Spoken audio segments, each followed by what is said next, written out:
Here we are, and I think it is recording. Let me check with the videos. And yes, it is recording. So, Josh Mamarena, welcome. Thank you for this time participating to our study. So today we are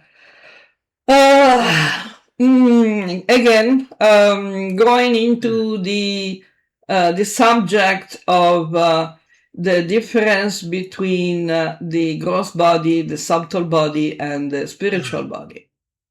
Yes, Mataji. What an important subject. Yeah, it's important. But it is also important to understand that the material elements become increasingly more subtle. Okay, so we have the gross elements, and it's easy. The stula sarira, the gross body, anandamaya kosha, no problem. Yes. Then we have the subtle body. Now, what I don't agree with this particular presentation that you were sending me is that the causal body, not the casual body, which is a typo there. Yeah, it's a typo. Yeah, but people can get confused. Is also a subtle body, while the anandamaya kosha is also part of the subtle body, but it's basically between the subtle and the spiritual. Now, when I was telling you, okay, we'll talk about the kosha and the chitta and the atman. The chitta, or consciousness. What is chitta? What is the consciousness? It's something in between the subtle and the spiritual, because it can be material and it can be spiritual. So the anandamaya kosha, ananda cannot be material, because we know that in the material world there is no ananda. So the ananda, we know that it is one of the three basic qualities of the spirit, Sat, Chit, Ananda. So neither Sat, nor Chit, nor Ananda are material. But then we have Ananda, Maya, Kosha. Kosha means covering. So the covering is something that implies duality. It's a bit difficult to explain that. But I'm thinking about it in this way, that the anandamaya kosha is the creation of the sense of self. Exactly. So that in itself implies a state of duality, that there is me and then there is the supreme consciousness. Exactly, but this is not the cause of karma. No. That's why I object to this picture. But just so that people listening to this are clear, this kosha is what is responsible for the creation of a sense of self that is necessary this idea is necessary, Mataji, because in a state of bhakti, we have to be doing something for God. So therefore, we are building a temple. I We are agree. fighting a war. Yeah, I agree. I agree. But the point, in order for that to happen, you have to feel as though you are doing something. Yeah, because but this is exactly the spiritual dimension of the aham, of the ahankara. True ego. True ego. Exactly. We were discussing about this. Yeah, the true ego. But the point is, when we talk about karana, we need to understand what karana means, because the subtle body contains all the seeds of the karma, while the seeds of the karma are obviously only material. They cannot be spiritual. So we have a level of incompatibility. So this is an example of what we've talked about here. So let's say that there's a certain individual who spends his or her life living in a house and gets attached to that house a lot. Yeah. When that individual dies and they leave the material body, we know that the subtle body hangs around for a while. Yeah. And that's the reason why we see some of these ghost sightings in places where people used to live. So there's a karmic imprint there. Yeah. Now the question here is, what's that relationship to the anandamaya kosha? How does that fit in with the anandamaya kosha? The anandamaya kosha is beyond that. Right. Now we're talking. Please carry on. Absolutely. The point is, when we speak of material, we have to understand that there is a gross material and a subtle material, which is not the spiritual. It doesn't matter how subtle you get. Mind and intellect are still material. Exactly. The ahankara, the three subtle elements, manas, buddhi, ahankara, they're still material. Now, there is a spiritual karana. What you're saying is a spiritual element to ego. Yeah, the spiritual element, that is actually the anandamaya kosha. So the spiritual element makes us desire to act in service. Yes. Whereas the material element is the bit that says, oh, I've done this, I've made the money, I've fought the war, which is attributing that activity to the material body rather than as a servant. Even subtle. Material means both gross and subtle. We can also remain on the subtle level and still, be in the material world. This is important because not many people have this clear idea. Yeah, I'm counting mind and intellect as material, succulent material nonetheless. If that makes sense, Mataji. That is distinguished from what Sri Krishna says to Arjuna when he says, you can be a servant in this fight.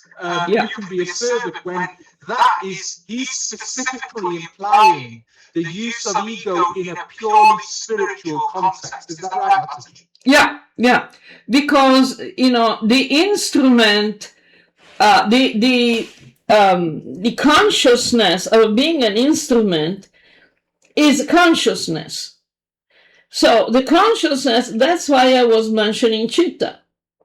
Chitta is the function of chit, grammatically speaking, etymologically speaking, the word chitta is derived from chit.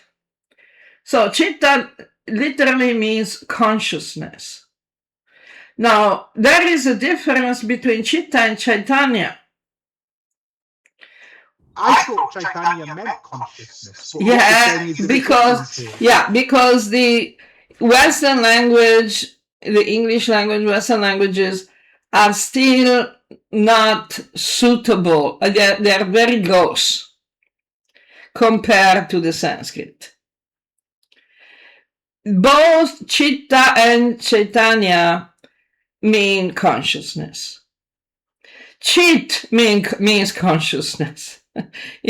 So it's all the same field of conceptual field, but it is there is a difference between the terms.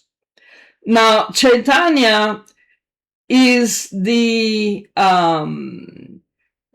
faculty, we can say. On the spiritual level, we have this power. The power of chit is chaitanya, is the ontological nature. We can say, yes, I think this is a good example. Chaitanya is the ontological level. Chitta is the functional level. I mean, that makes sense, because we know that we've had this discussion between Adi, the Adi Buddha and the Adi Daivam and the Adi Ajam, and we've talked about the ontological difference versus the functional difference. Exactly. The Adi Daiva is not the Deva Indra, for example. The Adi Daivam is the ontological level, the ideal, the purpose, the archetype for the devas. Indra is a role, is a position, is a consciousness that one has while playing the role of Indra. That's why chitta is used more on the psychological field, while chaitanya is used more in the spiritual field. That's why we see Patanjali, you remember, Patanjali say yoga is chitta vritti, what is the movements of the consciousness. But that is not, what we need to stop with the yoga is not the consciousness. It's not the movement of the ontological ability to be conscious, because that we cannot stop it. But we need to stop the movement of the material consciousness, of the contents of the mind, of how the mind is expressing itself. That is chitta. Yes. So, again, looking at this, the anandamaya kosha, would it be fair to say that this has a material element as well as a spiritual element? There's a dual component in this matter. More than a dual component, it has a dual potential. Yeah, dual potential. I guess component was just my English. Yeah, component means something that is actually there. Yes. But the dual potential is beyond the duality. It's just Vishnu who is Purusha and Prakriti at the same time. It's not, you cannot separate Shakti from Shaktiman. Yet, they have the potential to manifest separately in order to dance. You see, where I'm looking at this again with my eyes, is that you need the formation of this anandamaya kosha is a prerequisite for bhakti, isn't it, Mataji? In the sense that because it's the yoga maya, it's a yoga maya body, we can say.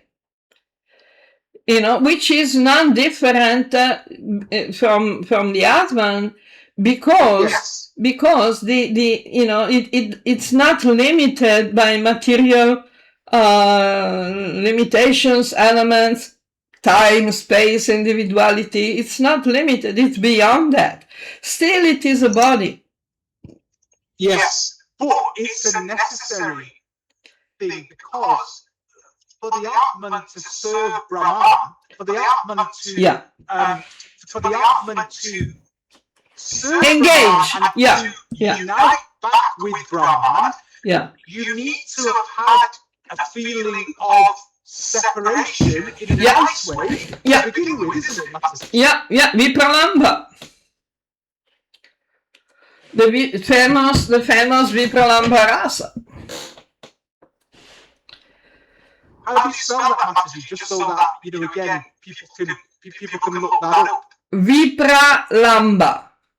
Oh, Vipralambha, fine, okay. It's, if you know about the Gaudiya Vaishnavism and Chaitanya and everything, you must have heard about it. Okay, so it's the separation in the sense of distinction, and this is why it's so difficult to explain it, so much that this darshana, this particular approach, vision, perspective, is called achintya. Yes. So that's why, I think that this graphic there, this picture, is, we can say, oversimplifying the situation. I think though, it's a useful foundation for discussion. Because a lot of people won't even have this. Of course, a lot of people, if someone identifies with the gross physical body, they cannot even begin to understand what we are talking about. Well, let me tell you where I came from, so you can understand why this diagram is important. When someone first, in modern organizations, certain organizations, when they try to explain bhakti to me and to everyone else, it's like, you're doing something without any expectation of material benefit. So you are building a temple, or you are distributing a book. And, I could not get my head around that idea initially. But it's only when you start to see these koshas, particularly the anandamaya kosha, that you really understand what the metaphysical nature of bhakti is. Then it starts to make sense, because you realize that there is a reason why there is an anandamaya kosha. Because you have to be seen to be doing something for something else. Therefore, that requires the sense of self. If that makes sense. The point is, by nature, we are active, but the action, as Krishna is saying very clearly in Gita, all the actions are performed by Prakriti. So all these actions, the actions can be either material or spiritual, depending on the consciousness. If it is a material consciousness or a spiritual consciousness, but still the action appears to be the same. When Krishna in Gita says, whatever you do, whatever you eat, offer it to me, means do it in that spiritual, transcendental consciousness. Yes. So it's not the action that changes. Yes. But, ontologically, if you look at the koshas, and particularly the anandamaya kosha, there is no doer, is there, Mataji? Or is there, from that side? Because the idea that you are doing something separately is simply because of the anandamaya kosha. So in reality, Brahman is the only thing that matters. Brahman is the only thing that is. Yeah. Brahman is existence. So existence is the only thing that exists. But we are Brahman as well. Yes, 100%. We are Brahman. Yeah. So that the idea that there's someone else doing something to someone else is it's yoga maya. Yeah. That's why we say it's maya, yoga maya, but it's still maya. Yes, but it's yoga maya because otherwise, if that didn't exist, nothing would ever get done. Yeah. No, it's not, okay, it's not that nothing will ever be done, but there would be no ananda. The Brahmananda is explained that the Brahmananda is a happiness of Brahman. It's not as powerful, not as strong, not as great as the ananda coming from the bhakti. That's why the Brahman decided to become many. Because variety, as they say, variety is the mother of enjoyment. There's another question I have on this very important topic, and it's related to what we've discussed before. You know how you said that the Atman, the Atman initially is a seedling. We've talked about the Nasa, the Asuktam, which specifically mentions that. Yeah. And then you mentioned karma. In fact, we discussed this in chapter 8, where Shri Krishna says karma is action. He talks about adi bhutam, adi daivam, adi yajnam. We talk about karma. Yeah. So, Mataji, would it be fair to say that when the Atma develops a spiritual sense of self, karma is the resultant action from that sense of self, Mataji? So would you say, therefore, that everything arises Atman, then it's the anandamaya kosha, which then creates the desire to act, and therefore action is karma? Is that a reasonable viewpoint or not? Not exactly, because when we speak about karma, again, we have a problem of material identification. But this is a very difficult and subtle subject. That's why Krishna in Gita uses the word karma to indicate his own activities as Param Brahman. And he says, Janma karma chame divyam, evamyo vetti tattvataha. Tattvataha is not easy. In truth, it's not easy to understand the appearance, the birth, and the activities, the janma and the karma of the Brahman, of Ishvara. But if you think about it, most people like me, come from a place where they think any action that is quote unquote selfish has a karma to it, whether it's good or bad. Any action that is purely bhakti has no karma to it.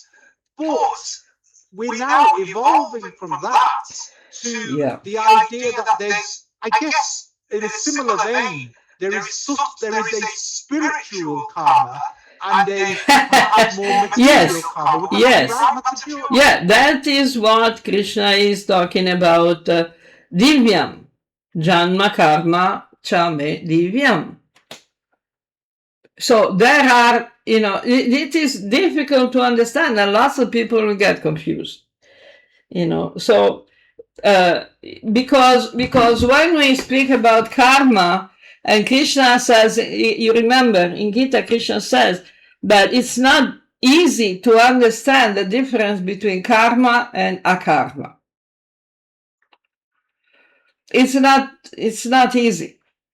It's not easy because it's the same action, but has a different consciousness. And all the difference is how we identify ourselves, the ahankara. Yes. Where we find our happiness, the anandamaya.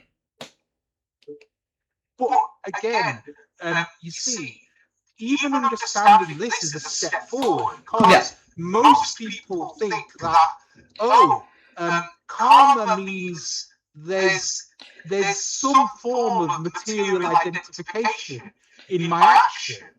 But in chapter 8, Sri Krishna has specifically talked about the fact that karma results from the desire to act, even on a spiritual level. So my point here is that there must therefore be, by default, karma that has material identification and karma in the absence of material identification. So there must therefore be a distinction. This is something that I wanted, I didn't want to write, a text about that because it's difficult to understand. But even talking about it, it's difficult. It's difficult to explain. Sometimes, the Sanskrit is a beautiful language. The shastra are perfect. Sometimes we see some contradictions. Well, there's a clue here. Exactly. Because, if we get the clue, but this clue is so subtle, is almost adoksha, achintya. It's almost impossible to describe. Tell. But the inkling to me was when I read, and to be honest, this is accessible to all Vaishnavas. The problem is a lot of people gloss over it.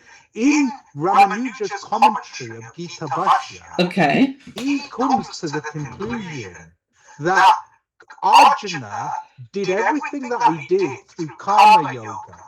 And he felt that karma yoga, what the Gita was telling us was that karma yoga is a clear path to Godhead. He felt that it was a clear path to yoga, because all Arjuna was doing was action in karma. And he wrote this in Gita Bhashya. But the problem is, most people think, karma means I've got some material identification. Karma is synonymous with that, but that's not a fact. Ramanuja was telling us. Do you know what I mean? I totally understand. The problem is that, for example, sometimes Krishna in Gita, when he says that one should elevate oneself through himself, Atmana, Atma, then what do you mean? You use the mind to elevate oneself, or you have to elevate yourself through your own spiritual ahankara. Sometimes it's difficult to see the functional difference. Because, it seems that there is no difference. Let's make another more material example. The devas are called amara, immortal, without death. But we know they die. But who dies? The death is only that specific individual material body of the deva, that is very, very different from our ordinary human physical body, but the role of the deva never dies. That's why they're called amara, immortals.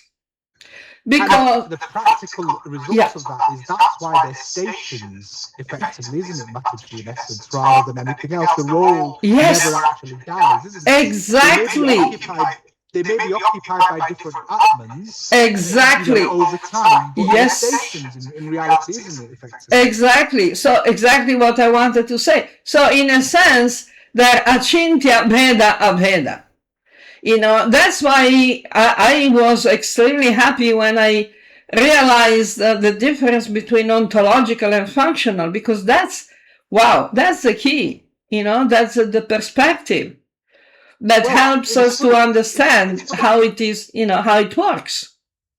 It's funny you say that, because again, you talked about, and I was thinking about this the other day when you described the Atman in the hydrosphere model, which we all know because we've all studied geography. Now, one drop of water, a drop of water cannot be separated from the hydrosphere. From the hydrosphere, but that drop of water, that water droplet can be the steam coming out of your kettle, but at the same time it can be the water dripping out of someone's bath 1,000 miles away. You can't say that they are functionally the same, but ontologically exactly. That's the key. That's the key. And what people do is they get trapped into thinking that the water droplet, the only purpose, the raison d'etre of the water tablet is to come out of someone's kettle or to drip out of someone's bath. What they're not seeing is the fact that on a molecular level, they are the same, effectively. It's a similar example, isn't it? Exactly. Yeah. That's why I believe that the concept of molecule and hydrosphere is more precise than the metaphor of the drop of water in the ocean. Yeah, but when you said hydrosphere, that is something that I feel I could relate to, because that allows you to get into the functionality. Exactly. And the ontological relationship. That allows a more clear understanding. Yeah. Of course, we need to understand that the language of the Vedas is sometimes, expressed to the people of those times. So there are things that we have problems in understanding, even now from our, scientific background, and people in Vedic time have different backgrounds. So you cannot see a molecule and a hydrosphere, in ordinary life. No. So that's why the Vedic expressions are called, Krishna calls the flowery language of the Vedas. So it's a flowery language, it's a poetic language, and we need to understand what is beyond. So many times the shastras themselves, they say that the Brahman cannot be expressed through words. No. So you see, how to describe Brahman in words by default. Brahman is indescribable, surely, isn't it? Effectively, that's exactly that's why it's so difficult to actually do what we're trying to do now. Well, maybe, but we're doing not a bad job. But in beyond senses, but by default, it's beyond. You can only describe it in terms of sequelae or attributes or some other indirect function, but you cannot describe it. That is why Biswajit, although by definition the infinite cannot be described, it cannot be limited by descriptions, but it can be described through all the shastra, all the rishis and the riks and the Vedas, Samhitas, the Upanishads, and it cannot be described, but it is described. Yes, which is why the closest I've seen is the Satyam Jnanam Anantam Brahma. It's probably from the Upanishads, that's probably the best definition that I have come across, that sealed, that at least allows a greater understanding But again, there's a few other questions I've got on this very important topic. Now, the one issue that people have, the people like myself who spent a long time, who still spend a long time identifying with the material, is that we feel that these koshas, go outwards, that creation, because we've got this Abrahamic projection that God created man in its flesh and blood, like from a rib, etc. People carry that. Now, the issue here is that it starts from the Atman, and the first thing to appear is an anandamaya kosha. Then it's intellect, then it's mind, then it's prana, and then it's the material body. Now, could you comment on that? Because that is, again, most people struggle with that conceptually, but creation starts not from the material, but from the spiritual in reality. That's why Mahavishnu, Karanodakashaya Vishnu, is reclining on the Mahatattva, on the ocean, the Karanodaka. The Karanodaka, the Mahatattva, how can you say it's material? It's material and spiritual at the same time. Because Shakti is Brahman. It's a sum total, as we were saying before. The ontological position of Indra, of the Devas, the Adhidaiva, is eternal. And so is the Mahatattva. The Mahatattva is eternal. But it's, before being manifested, it's not manifested. Exactly. The avyakta concept is something that, exists only in Vedic philosophy and theology. You cannot find it in any other field of knowledge, tradition of knowledge. But there's a very, very practical implication from this, which is, again, you see, again, and I'm guilty of this, is that you end up, but what it is, Mataji, is that you hear this term, impersonalist and mayavadi. God.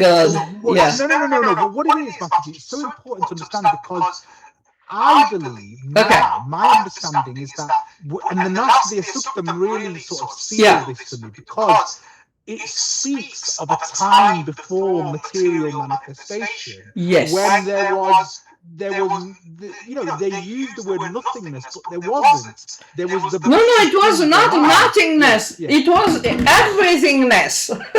Yes, everythingness. Now, what's really important here is that both aspects are important, the unmanifest and the manifest. Yes. They are fundamentally important. And an impersonalist, a mayavadi, to me, the true definition of a mayavadi, if ever there was one, is not somebody who accepts I accept the impersonal, I accept the unmanifest as much as I accept the manifest. I embrace them both.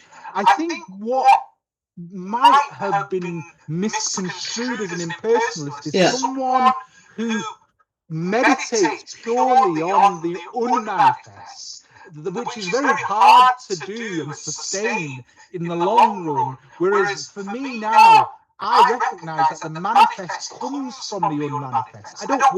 I don't use the word personal, impersonal. And the other way around. You remember the Nasadiya Sutta? It said beyond the Upanishads. Beyond the Brahman, there is the Purusha.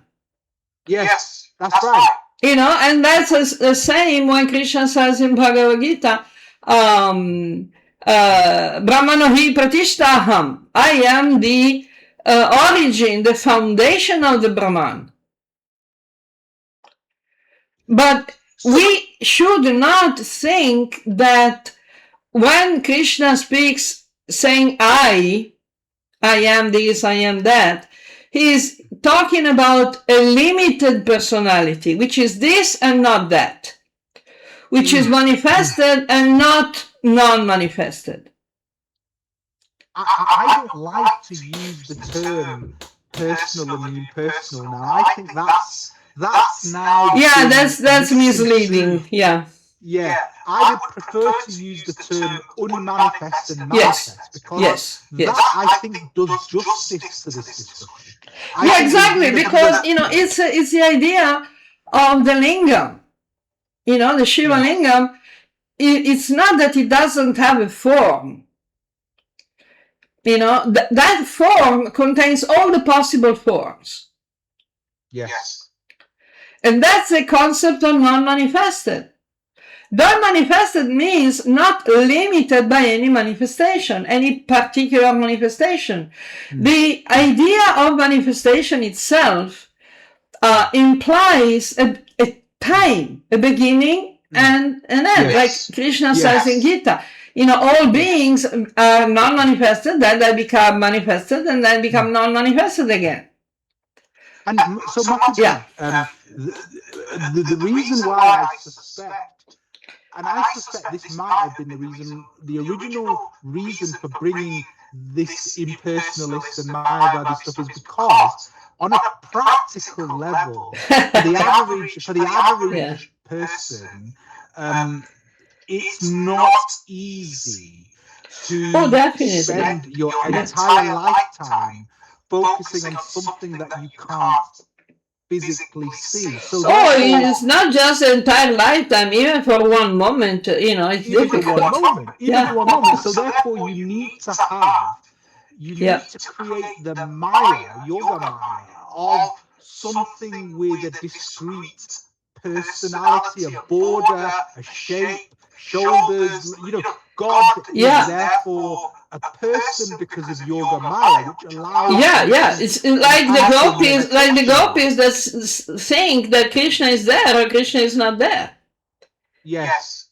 But the challenge has been, number one, to say it's personal and impersonal, because the word impersonal has negative connotations to it. And I think they're and secondly, the worst thing is when they make that synonymous with Advaita. It's got nothing to do with Advaita.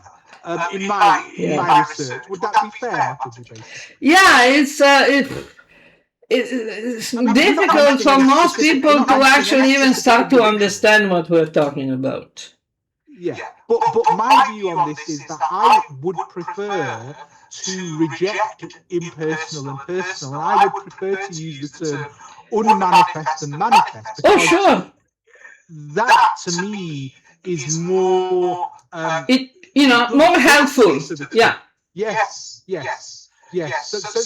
So that, and especially reading the Natadya Suktam, that straight from the Rig Veda, that tells you that there was a time before manifestation, and that was really where the Atman was a seedling, which has something to do, which is therefore linked to our the discussion. Exactly. But we also need to think about the people who have problems in understanding that we are not the physical gross body. If we that's why I was saying we have more pressing problems to think about.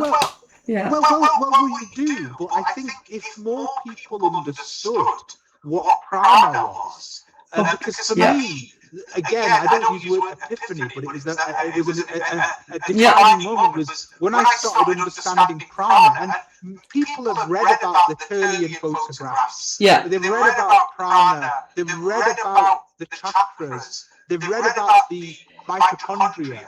But the problem is that no one's connecting those dots. The minute you connect those dots, you realize, well, actually, this material body stems from something else. Then you connect it to prana. Exactly. But that's exactly that's where Tesla started. Tesla started to get the idea of prana, the idea of akash, from Vivekananda. And Tesla went on, and from Tesla onwards, the scientific research on subatomic physics developed. Because before that, they were still thinking in the in the way of screws and bolts, and springs and mechanical things. And that's where we find that many physicists, especially subatomic physicists, quantum physicists, they appreciate the Vedanta so much. They appreciate the Vedic knowledge so much because they can understand it, And on the other side, conversely, they can understand science because they can understand the Vedic concept. That now they're saying very clearly, matter is energy. Energy is consciousness.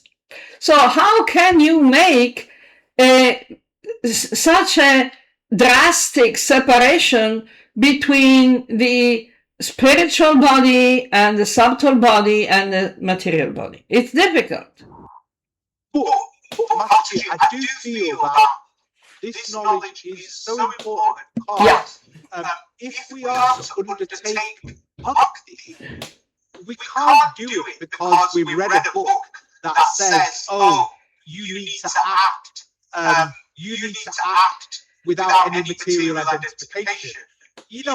After the first 2 days, you're going to just discard that. You're going to think, "Oh, well, it depends. It depends. The point is, again, the beauty of Hinduism and Vedic knowledge is that it has an approach for every level. Then it has it can be practiced by pashus or kanishtadikaris. It can be practiced by madhyamadikaris. It can be practiced by uttamadikaris. We are not expecting everybody to be uttamadikari. Usually when we talk to people who are at least madhyama. To the kanishta, they will do whatever they want to do. It's good what they do. They do some vaidhi bhakti, sadhana bhakti. They do some festivals. They do the puja in the temple. They do the recitation of the shastra, which they don't understand anything, but it's okay because, as long as they recite, it's still something good. That is the kanishtadikari. Let them do, because they're doing some punya, they're doing, some purification is there. Anyone who hears the name even once, any name of God, is starting to, walk on the path to moksha. No, I'm not talking about them, Matthew. I'm talking about that this teaching appears to be strangely absent from certain organizations who are based in bhakti. So the problem is that isn't being taught even amongst the highest circles. No, slow down there. That's exactly what I was saying. The organizations are usually meant for the kanishtadikaris. Right. And you cannot talk to the kanishtadikaris about this stuff because their brain will explode. Metaphorically speaking. And I remember there was a very, very nice lady, Nikunja Vasani, was coming to to do some service in our place many years ago, but she couldn't even read the Gita because she said that she was getting headache. And she was very dismissive of this type of subject because we know Paramatma is like that, like she is so so complicated, so much speculation, because they cannot, their brain is hurting when they make an effort to understand something that a little above the animal, the pashu level, And for animal, I don't want to disrespect animals. Animals can also have devotional sentiments. We have the story, you remember the story of the dog of Shivananda Sena. Yes. And when Chaitanya was walking through the jungles and all the animals were, because even animals can feel the spiritual emotion. They cannot realize spirituality, but they can feel it. Emotion is something that anybody can feel. But the problem is who is able, who has the adhikar, the power, the capability of understanding something that is beyond the kanishta level. That's why the organizations now talk about that. This type of discussion is meant to be between guru and sisha. Not, in a lecture to the public. Yes. Now, this makes sense. This isn't the sort of thing that works at organizational level. And you and I have talked that an organization is only as good as its worst member. Exactly. It's only as good as the weakest member. That's what they say about the army. The army is only as good as its weakest member. Well, I mean, the only reason why I was thinking about Mataji is that, for instance, in medicine, you can follow a protocol how to treat a disease. Yeah. But you follow your knowledge and your passion and your love for your job is so much better when you understand the why. When you understand the why that underpins the how. If that makes sense. So that's why. Of course. Now, the point is that, some people may think that we are arrogant and we think we are better than the others and this and that. That's not a fact. Postgraduate PhD, student, postgraduate student is, of course, better than a child who just started a primary school. But not ontologically. It's better functionally. You see the difference? Yes, and we've talked about that distinction with the hydrosphere, with the water molecules there as well. Yeah. You can find water in the sewers. Are you going to drink it? Yes. No. Yes, you mean you understand, but not. I totally understand. Sorry. Yeah, you're not going to drink it. You see, so the fact that organizations are usually not talking about this stuff,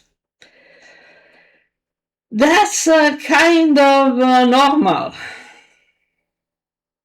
Yeah, now, again, the problem... This is an ignorance on my part, because I don't think that organizations are there to educate. Yeah, but we are getting there. We're getting there. Now, the problem, as I was starting to say, the problem is that when people who claim to represent the organization and who claim to have the highest realization in the group are not qualified.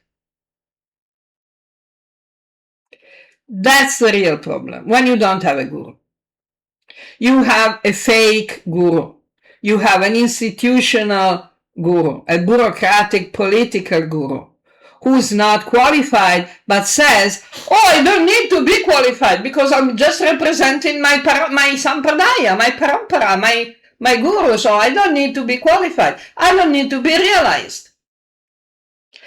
That's the problem. You see, and when you want to go beyond the Kanishta Dikari, they say you cannot. Because this is the most important thing. If you speak of something else, then you are heretic. You're not following the Sampradaya. You're not following the authorities. You're not following the institution. Who cares? Yes. The institution is never meant to be the purpose. The institution, tell. No, the institution is not meant to be the end point. It's not the purpose. It's not the purpose. That's why when, they say, oh, I am a devotee of this institution, of that institution. Yeah, okay. Good luck with that. So, I have got a question for you. I'm just conscious we've got a few minutes left of the hour, but there is a question I've been meaning to ask. Okay. And it's related to something you've written about. Feel free to try answering it or to okay. In the Bhagavad Gita, Krishna doesn't refer to himself as Krishna, does he? So he refers to himself as Brahman, if memory serves me right. He refers, Please correct me. How does Krishna refer to himself? It should be obvious, but it's not. I need to be told this. Hence why I'm asking you. How does Krishna refer to himself in the Bhagavad Gita, and how significant is that reference? That's the point that I'm making, with people. When Krishna says, I am this, I am that, he is not talking about a particular individual body. The problem is that when people have a bodily concept of life, when they think Krishna, they think about a body, which is limited. Although, even the Bhagavata Purana, even the Bhagavad Gita especially, Krishna keeps explaining that, he's not limited to a particular body. When Krishna says, Rasoham apsukontaya, I am the taste of water, what does that mean? The problem is that these people, because they don't have, these organizations, these people who don't have a real, realization, a deep and strong transcendental realization, they believe that they can just think about, a boy with a black complexion who's playing the flute, and that is all. They don't need to understand or realize the Atman or the Brahman, and even they come to think, to justify to themselves, to rationalize, that they don't need to realize Brahman. They actually come to the point of saying that you should not realize Brahman, because that is narakayate, kaivalya narakayate. It means that if you realize Brahman, it's like hell. Okay. So this is really interesting. So, Mataji, this is such an important question. People can read the Bhagavad Gita and not appreciate this very, very... And when you do appreciate it, you think, gosh, why didn't I... it was there in front of me, yet I never really realized it for many, many years. Yeah. Krishna does not refer to himself as Krishna, does he? As a flesh and blood. I use that word. No, maybe not even flesh and blood, because the devas, like for example Indra or Surya, they don't have flesh and blood. But still they have a material body. I know, material body, limited. He does not refer to. He doesn't refer to himself as that.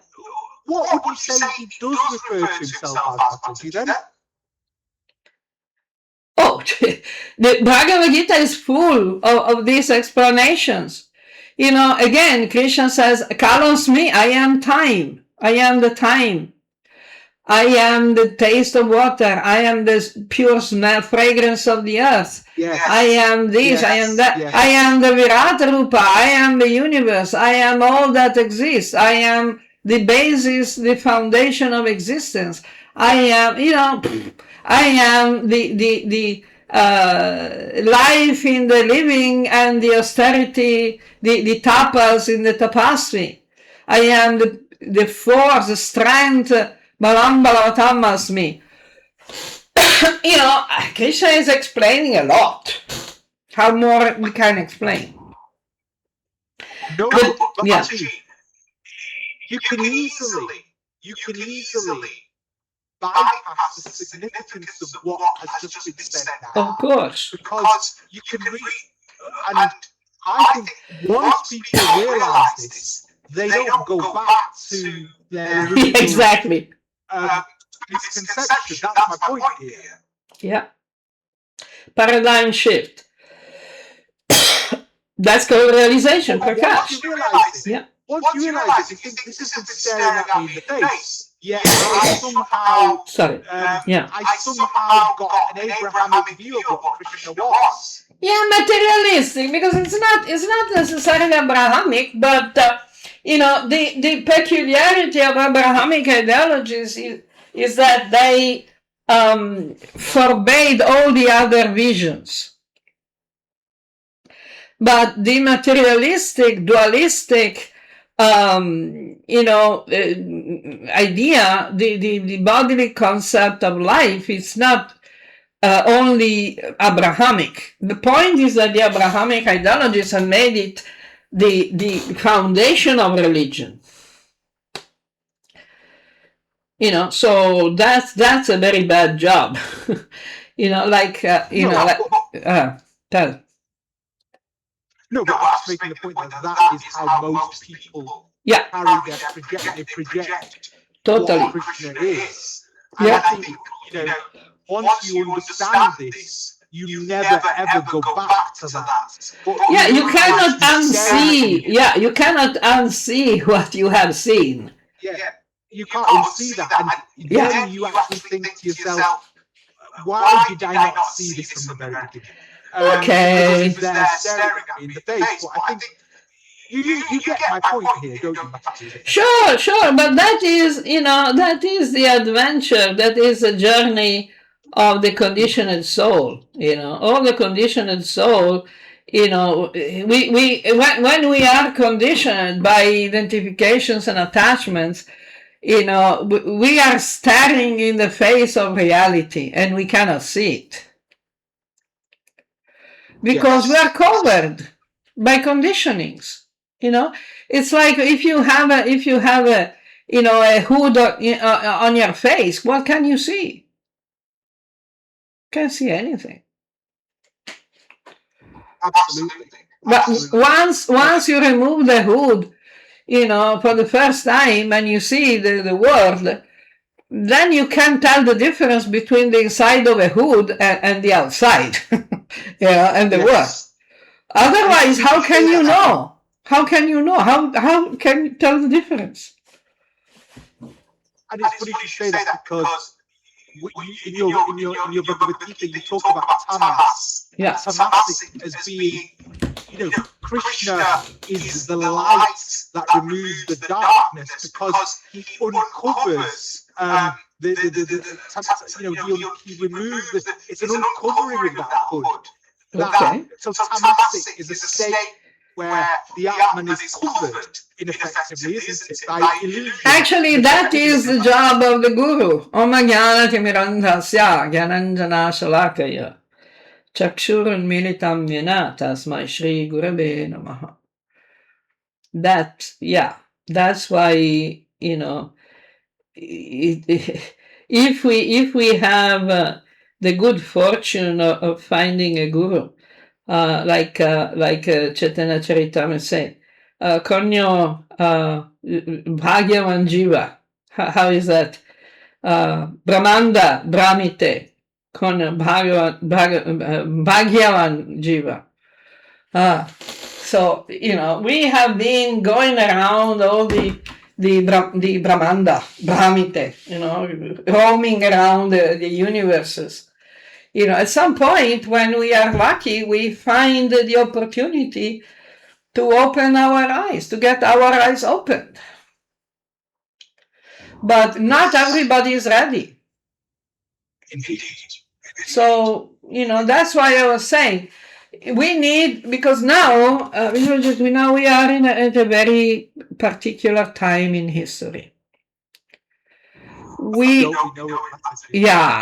have, unlimited, an unlimited opportunity, but within a particular frame.